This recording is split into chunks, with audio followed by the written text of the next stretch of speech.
Olá, boa noite! Boa noite, Will! Boa noite, Ju. Mais uma quarta-feira, né? Passou rápido? Graças a Deus! Graças mais uma vez a Deus. Já estamos aqui ao vivo no Artefato. Mais uma vez o Artefato no ar e hoje nós estamos em clima de aniversário. Mas calma que não é o nosso aniversário, nem meu, nem da Ju e muito menos da TV Unesp. É o aniversário da nossa irmã, a Rádio Unesp, que ontem comemorou 23 anos de existência.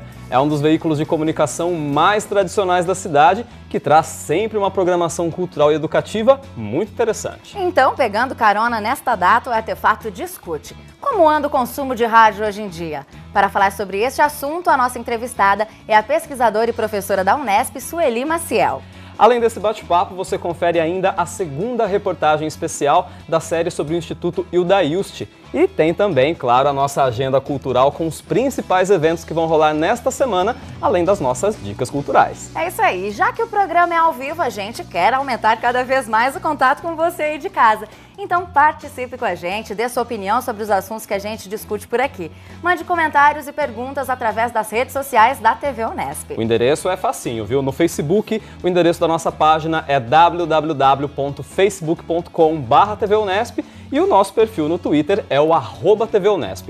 Comente tudo isso usando a hashtag Artefato. Bom, então vamos começar o nosso bate-papo sobre rádio, pois a nossa entrevistada, Sueli Maciel, já está aqui nos aguardando. Então, para você conhecer um pouquinho mais sobre a nossa entrevistada, Sueli é jornalista, é professora da FAAC, a Faculdade de Arquitetura, Artes e Comunicação da Unesp, né? E doutora em comunicação. Sueli, bem-vinda ao Artefato. Obrigada, é um prazer estar aqui. Prazer recebê-la. Sueli, muito obrigado por ter aceitado o nosso convite. Eu que agradeço. E para a gente começar esse bate-papo sobre rádio, sobre hábitos de consumo de rádio, né? Até para a gente contextualizar um pouquinho, a gente tem passado por tanta mudança tecnológica nos últimos tempos, que acho que talvez o pessoal mais novo nem saiba de todo o passado glorioso que o rádio teve nos tempos áureos, né?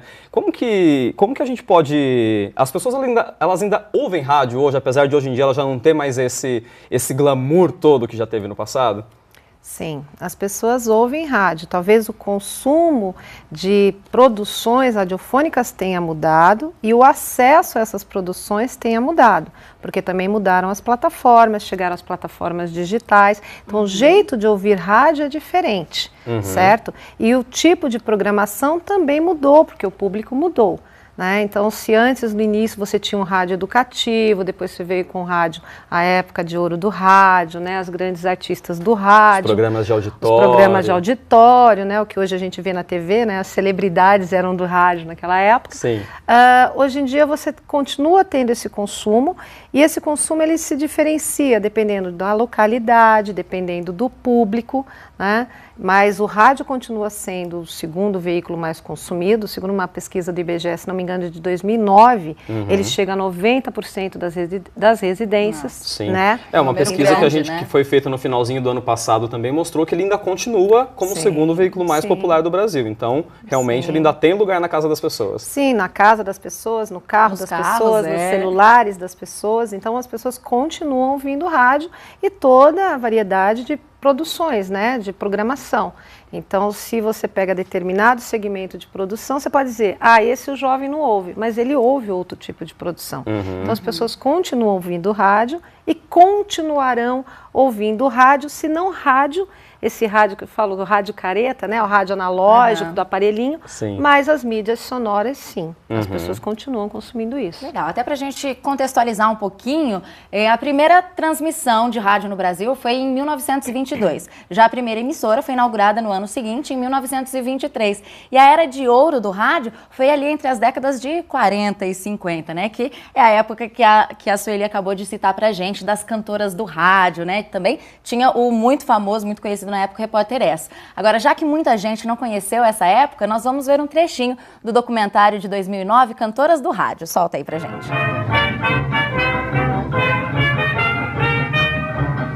Nós somos as cantoras do rádio.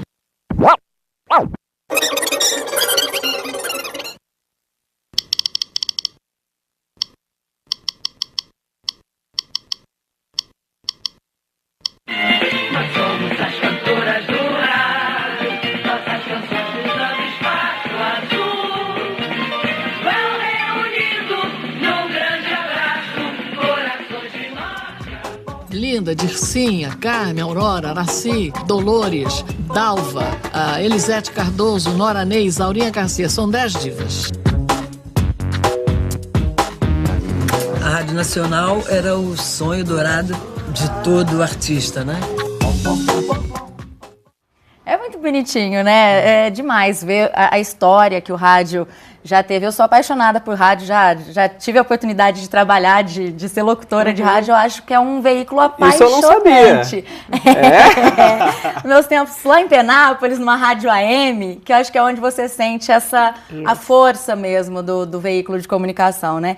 Agora, trazendo mais uma vez o rádio para os dias atuais, Sueli, hoje a internet ela é praticamente um centralizador de informações, né? Assim como o rádio foi anteriormente, antes de existir rádio e TV. O que é que mantém o interesse nas pessoas no rádio? O que elas ainda buscam nesse veículo de comunicação?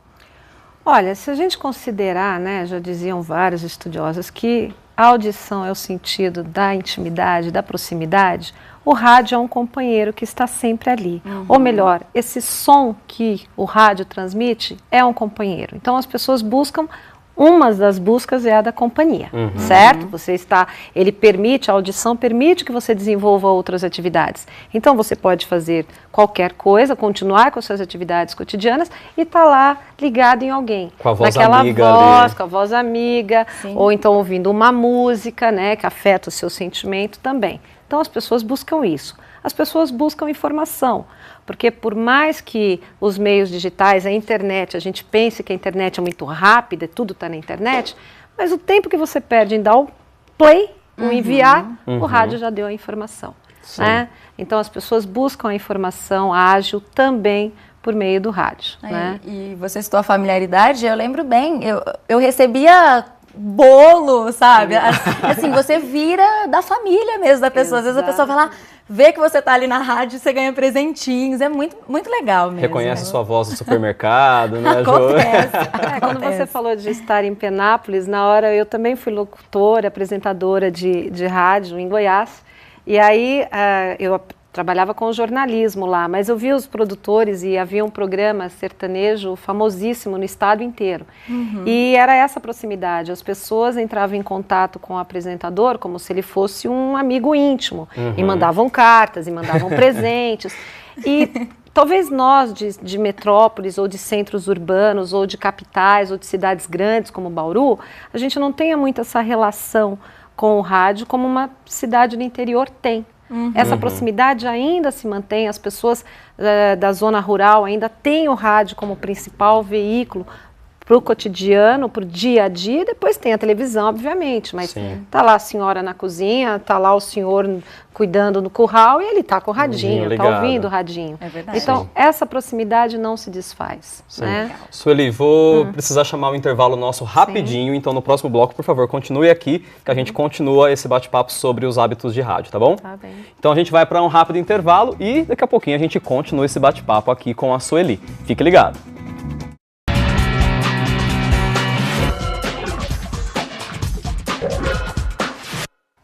Estamos de volta com o Artefato e hoje falando sobre como é o hábito de consumo de rádio aqui no Brasil nos dias de hoje.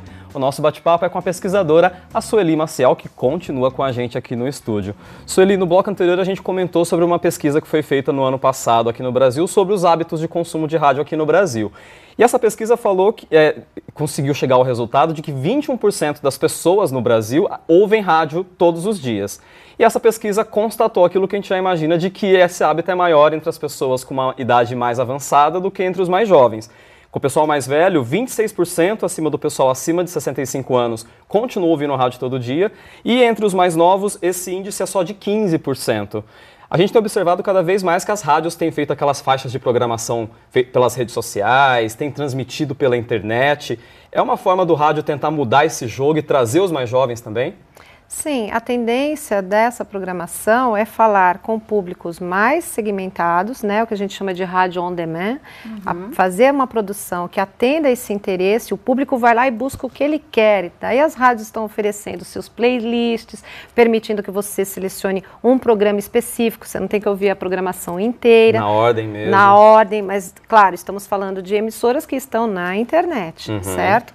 Então, para chamar esse público, é necessário também se adaptar aos hábitos de consumo desse público. Sim. Agora, esse público também se amplia, talvez esteja caindo no rádio analógico, mas no rádio digital, se você pensar que existem, né, quase 300 mil emissoras na web, com 50 milhões, 50 milhões podemos dizer, de ciber-ouvintes, né, de ouvintes, de internautas, então você percebe que tem pessoas ouvindo rádio, Sim. mas elas buscam isso, uma programação que atenda aos interesses delas. Música, quem quer informação tem informação.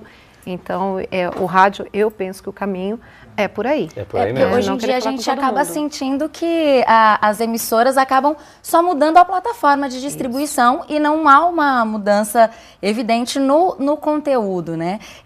Pesquisando sobre o assunto, a gente viu que uma jornalista da CBS News, ela imagina para o futuro do rádio que ele vai ser mais interativo, que de repente a pessoa está passando por um prédio e ela vai receber uma mensagem daquele lugar falando, quer saber mais sobre o que está acontecendo neste lugar? Você aceite, né? Estamos enviando um áudio, ou nos avise como está o trânsito, onde é que você está por celular. Você acha que essa interatividade do rádio, apesar dele já ter nascido interativo, ela vai mudar para esse âmbito mais tecnológico, aproveitando mais a internet?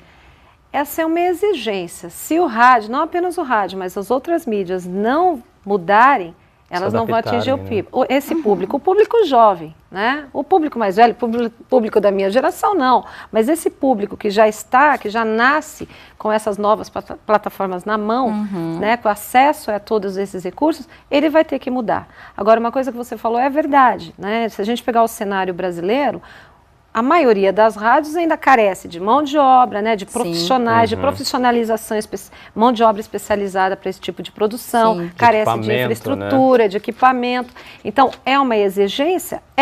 Mas falta também essa estrutura montada para fazer isso, né? E entra também aquela questão de que os veículos de comunicação no Brasil normalmente não costumam financiar muito, até porque não tem uma estrutura, né, ali financeira muito, né, legal, principalmente o rádio, né, muito confortável. Sim, o rádio é o primo pobre, né? Eu vou falar isso em todos os sentidos. Infraestrutura, salários, tudo, né? Mas ele vai ter que se adequar a isso, entendeu? Porque senão, sim, aí nós podemos dizer que tende a perder, não a morrer, mas a perder sua audiência, sim, significativamente. Acho que, de repente, talvez como uma luz para as rádios, tentar pensar que de repente, com a internet, talvez não se gaste tanto com transmissores, né, com essa questão, e talvez consiga investir um pouco mais no conteúdo, né? Mas talvez você gaste com data center, daí também. Você só acaba transferindo, né, o investimento. Então, eu só quero fazer uma ressalva, sim, porque a gente fala muito nas novas mídias digitais, mas a gente tem que pensar no contexto de Brasil. No contexto de Brasil, não é a maioria da população que tem acesso a isso. Então, também o rádio analógico tem que manter esse seu atendimento a esse público que não tem acesso a essas novas mídias. Então, a questão do conteúdo, ela é essencial. Então, o rádio tem que falar com o seu público próximo. O rádio tem que trazer uma pauta diferenciada. O que a gente vê hoje? Ele dá o que todos já deram. Então, ele fica repetindo o mesmo conteúdo. Não, ele tem que falar de forma próxima. Ele deixou de ser vanguardista, né, de ser o primeiro a falar. Deixou de ser, muito pelo contrário, ele está dando o que os outros já deram requintado, né? Ele não é o que dá as últimas primeiro. É necessário pensar em conteúdo, você falou em conteúdos para criança. A gente não tem programa voltado para criança, a gente não familiariza a criança com o áudio, com a produção em áudio. Né? Os jovens, programa para jovens, sempre aqueles programas gritados, que tem a participação tem a participação do jovem, interativo, uma interatividade, ou ele vai lá fazer papel de mico, ou ele vai expor o amigo, a namorada como mico. Não é dessa interatividade que a gente está falando, a gente está falando de interatividade, de realmente participação na produção do conteúdo, conteúdo de qualidade, obviamente. Sueli, quero aproveitar a sua presença aqui e convidar você para assistir com a gente o 2º episódio da nossa série de reportagens sobre o Instituto Hilda Hilst. A gente viu o primeiro episódio na semana passada e hoje a gente continua mostrando um pouquinho mais sobre o Instituto para você.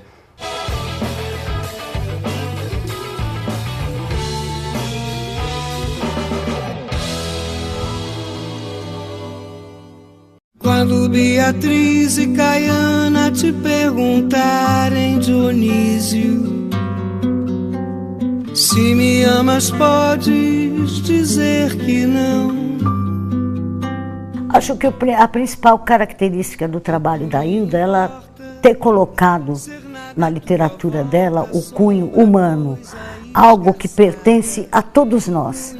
O trabalho dela tinha uma característica muito importante, que era questionamentos em relação a Deus, que na verdade para ela era um grande carrasco, era um ser obscuro, tanto que num quarto dela tem uma placa na qual estão escritos todos os nomes que ela nomeou Deus na obra.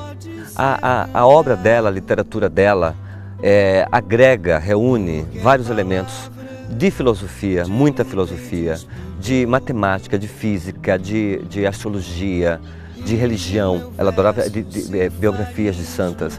Então, e de uma forma que ela misturava o erudito, a alta erudição, com as coisas de baixo calão, como ela fez com a trilogia pornográfica nos anos 90, por exemplo. Se Caiana te perguntarem, Dionísio, se me amas, podes dizer. E ela sinalizava praticamente todos os livros que ela lia, que era basicamente que ela não só lia, ela conversava com o autor. Essas marcas pessoais, esses grifos dela que existem até hoje, né, demarcam sinalizações na qual ela questiona Heidegger, ela questiona Freud, ela anota ao lado, na margem da página, perguntas, dúvidas, ela ri. Então ela tem um diálogo com o autor. Ela sempre foi polêmica. Desde os anos 50, quando ela morava em São Paulo, antes de se mudar para cá, ela já tinha uma independência, uma autonomia. Ela era uma Almeida Prado, né, uma mulher rica, bonita, né, fumava, bebia, viajava. E já foi uma polêmica ela ter mudado, abandonado aquela vida hedonista, aquela efervescência que havia em São Paulo, para vir para cá em 60, quando ela construiu a casa em 64, ela mudou para cá em 65. A primeira obra de prosa dela foi aqui nos anos 70, o Fluxo Floema, e a partir daí ela desenvolveu uma série de obras que ganhou vários prêmios importantes, o Prêmio Jabuti, o APCA, enfim. E ela resolveu nos anos 90 lançar uma trilogia muito polêmica, que era uma trilogia pornográfica, né, que foi o Caderno Rosa de Lori Lambe, o Contos de Escárnio e Textos Grotescos, Cartas de um Sedutor e um quarto que foi Bufólicas, ilustrado pelo Jaguar. Um dos livros que eu amo da Hilda é Da Morte e Odes Mínimas, um livro de poemas. Outro grande tema da Hilda foi a morte. A obra-prima dela, né, foi escrita nos anos 80, que é a Obscenação na D, que, enfim, virou peça teatral.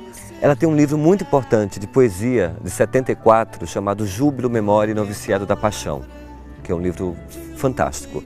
Né, o Rútilo Nada, né, o Estar Sendo Tecido, as duas últimas obras dela, que continha uma história homossexual, né, também é um livro muito importante, muito sério. E eu considero Lori Lambe, o Caderno Rosa de Lori Lambe, uma obra genial, assim, do erotismo muito sofisticado, de uma linguagem muito incrível. A Casa do Sol, ela surgiu da necessidade que a Hilda sentiu de ter um lugar especialmente para escrever.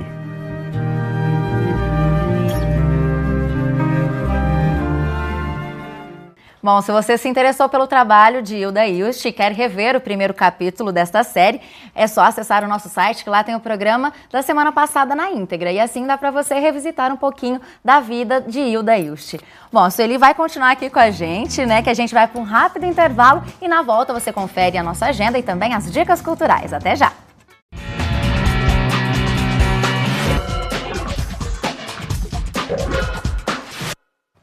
Estamos de volta com o Artefato e você em casa, já tem planos para essa semana? Então fique de olho na nossa agenda cultural, que começa agora.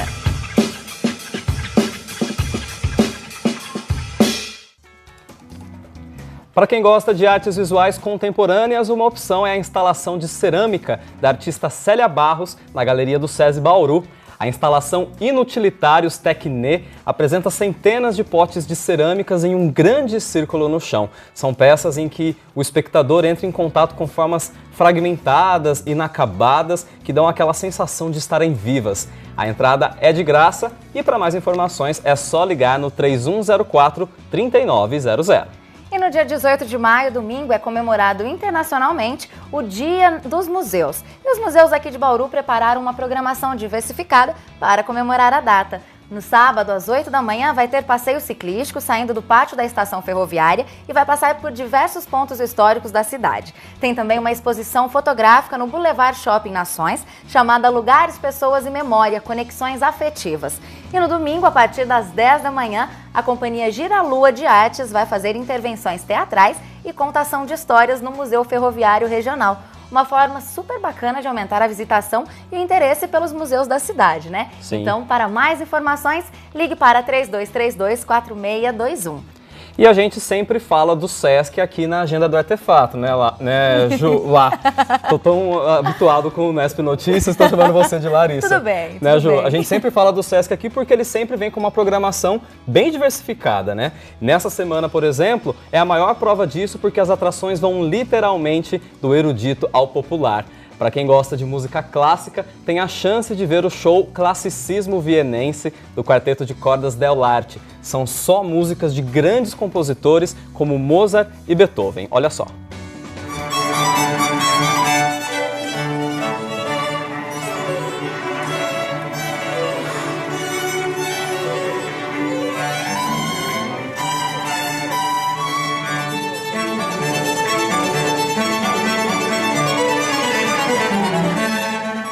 Tocam muito, né, Ju? Demais, super bacana. Demais. Se você em casa se interessou, o show é no sábado agora, dia 17, às 8 horas da noite.